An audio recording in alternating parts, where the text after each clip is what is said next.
Let's talk about Ravaged. Ravaged is an indie first-person shooter that has a lot of vehicle combat that's coming out later this year in 2012. I had the chance to play the beta for a few hours here and there and sort of got a feel for what the game is, what the game isn't, and hopefully I can give you sort of an idea of what my impressions are in this early beta and maybe some ideas of what the game will be like when it comes out. When I first was asked to play the beta, I wanted to do a little research on the game and found out that this is made by a small indie shop called Two Dawn Games.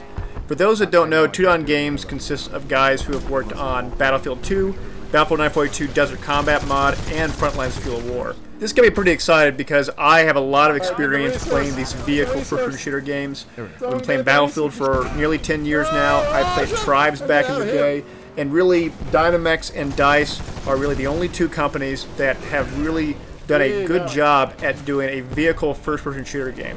Now you may say, hey Daskro, what about Halo? That was a really good vehicle first-person shooter.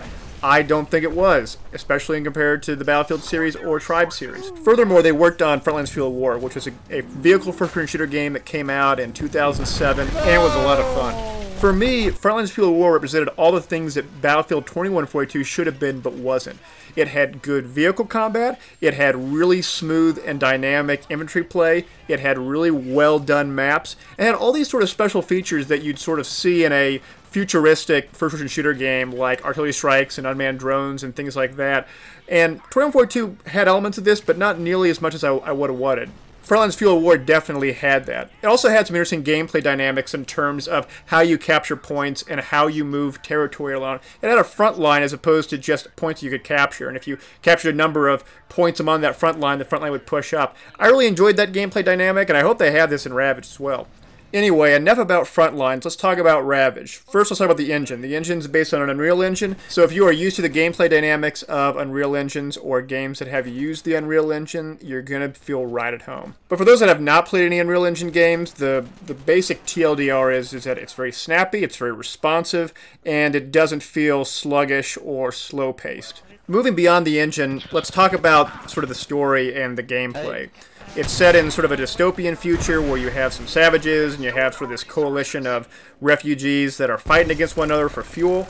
And so because of that sort of narrative, it has some gameplay elements that you find in Battlefield where you capture points and use those points to spawn on people, but it also has sort of a capture the flag element as well where you are trying to capture fuel, bring that fuel back to your base camp, all the while the enemy team is doing the same thing. Going along with this dystopian theme is the vehicles. The vehicles all have this sort of Mad Max feel to it. There's no big vehicle like a tank or an attack helicopter or a jet. Everything's sort of hobbled together. And so you have a sports car. Sports car goes fast. And you can have a machine gun on top of it. Or you can have a guy hanging out the passenger side with a machine gun shooting as well. It has these sort of clobbed together themes that really actually make it a lot of fun to be in vehicles and play around. On top of this, all the vehicles have a turbo boost or like a nitrous, and you can go really fast and almost at your own peril, where you'll go so fast you no longer can control the vehicle. And this actually works out really well because a lot of the maps are really big and open-ended. There's a few close-quarter maps where you can't really use the vehicles that much because you don't have much that space to maneuver in.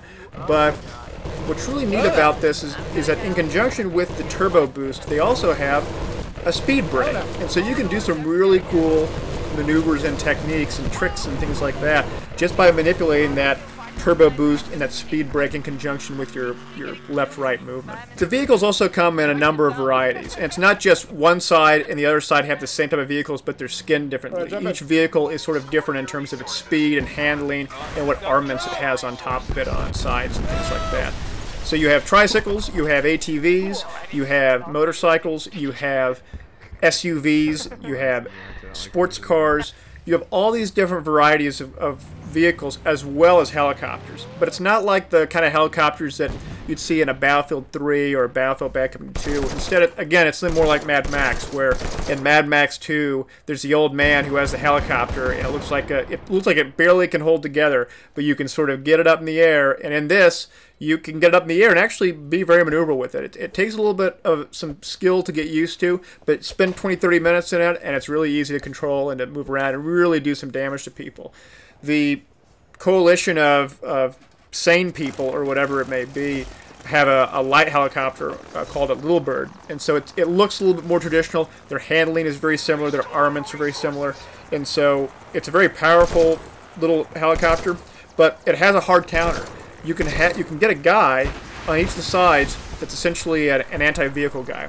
He has an RPG or a SMA or some other kind of anti-tank gun in one part of his kit, and then in the other part of his kit, he has sort of a Stinger missile. This man pad that allows you to one-shot kill these helicopters if you can aim at that helicopter and it's within a certain range.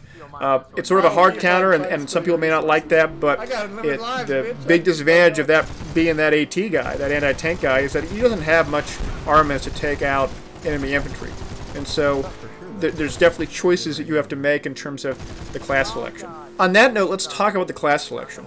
The class selection has a bunch of different options. It has a assault class. It has a sort of a recon class. It has a sniper class. And it even has a demolition class, which is sort of this AT class, this anti-tank class I talked about. And even has sort of a heavy class. I mean, Team Fortress 2 has the heavy. This game has sort of a version of its own heavy in that respect as well.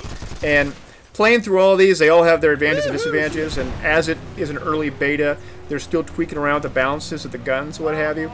But the sniper class, for instance, is very, very good at shooting long range and can one-shot kill people very, very easily. Whereas the heavy class has a really heavy gun that's really good at sort of medium range, but he's very slow. So there are advantages and disadvantages for each one, and being that it's an early beta, I really can't pass final conclusions over whether the classes are balanced or not, but I think it has promise, and I'm hoping that they continue to balance these as they progress. Going back to the maps for a second, though, the maps are very dynamic and interesting in terms of how they're laid out. You have very large maps, and you also have very small maps. Some that have a lot of vehicles, some that have no vehicles at all. But one of the common themes about these maps is that they really do have an interesting and dystopian feel about them. It's all very chaotic. It's almost, again, like a Mad Max movie, or even The Road as a more recent example. Lots of destruction, lots of chaos. There's even a map where you play on the remnants of the Statue of Liberty that's been fallen in sort of this desert map where the ocean has dried up. It's a very fascinating map and a really fun map to play in because there's so many different levels and areas that you can fight in, and they're very open areas and closed areas as well. Beyond the gameplay itself, the interface for the game is very well polished for a beta. It's very easy and fast to join a server. It's not that CPU or GPU intensive for a game that uses the Unreal Engine, and it's all very responsive.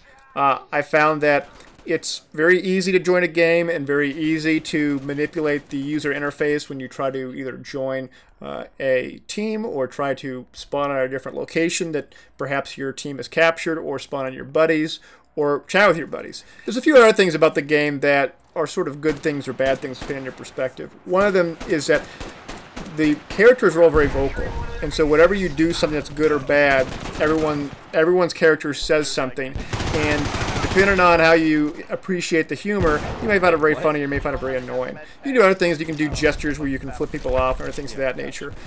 You really get a feel that this is not a super serious game, but sort of a game where you can get in with your friends, have a lot of fun, experience a lot of these sort of interesting and chaotic moments that you can all sort of reflect on later and have a good laugh about. I certainly think that there's a lot of parallels between this and Tribes, because in the Tribes series of games, about 10 years ago for that matter, had a lot of these moments where you'd play in a huge 64, 100-person server, whatever, and there'd be so much chaos going around. And you and your friends would get in these big vehicles, and you would drive them around and do a bunch of damage, then crash and have a good laugh about it. And on that note, there actually is going to be a giant sort of caterpillar truck that you can jump in the future. It's almost like one of those big dump trucks. But not like the ones that you see like at a construction site, but like one of the ones you see at like a rock quarry. Those ones that are so big that they're nearly the size of a house. They said they're going to bring that in there. I've seen some of the models for it, but I haven't played in it yet. But I'm really looking forward to that because I like the idea of driving around this gigantic, slow-moving dump truck that you can sort of use as a mobile pillbox. I like that idea. I think it's a really cool idea. Overall, I'm impressed by how this game is shaping up to be as it stands. For a game in its beta designed by a very skeleton crew of people, it really is quite impressive what they've been able to do.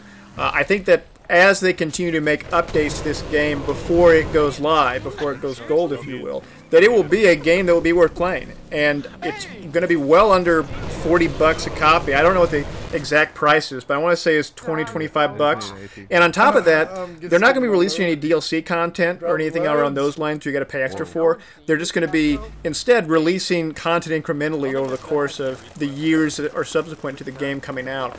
I think that's a really interesting idea as well, adding more guns, adding more levels, adding more game modes, those sort of things. You really don't hear that kind of commitment from a development team. And as a bunch of indie guys, I really think that they'll stick to their word because they're not beholden to any other interest beyond that. Anyway, that's my take on the game. Hopefully they have some kind of demo or at least some kind of additional content people can see, just get a better feel for the game beyond what I'm seeing here in the beta. So, at the very least, check out the game and, hey, thanks for watching. See ya.